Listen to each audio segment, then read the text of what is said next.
Terkuak fakta tanah bergoyang di Lumajang, dulunya bekas kubangan.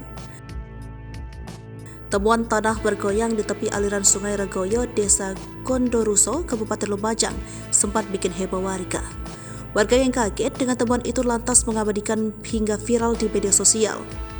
Beberapa bagian tanah di tepi sungai tersebut memiliki tekstur begitu gembur seperti jeli. Ketika diinjak, tanah bergoyang namun tidak ambles. Lantas, apa yang menjadi penyebab tanah bergoyang di Desa Kondoruso, Kecamatan Pasirian, Kabupaten Lumajang?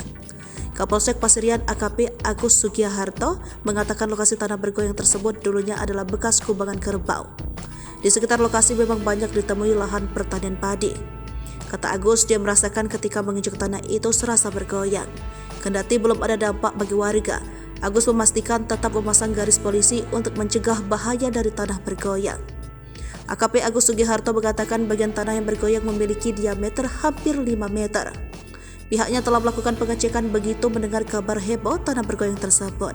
Lantaran berada di sekitar areal pertanian, polisi memasang garis polisi agar warga tak mendekat di lokasi tanah bergoyang. Agus memastikan sampai saat ini belum ada laporan mengenai dampak adanya tanah bergoyang tersebut. Menurutnya warga telah mengetahui adanya garis polisi dan tidak mendekati area tanah bergoyang.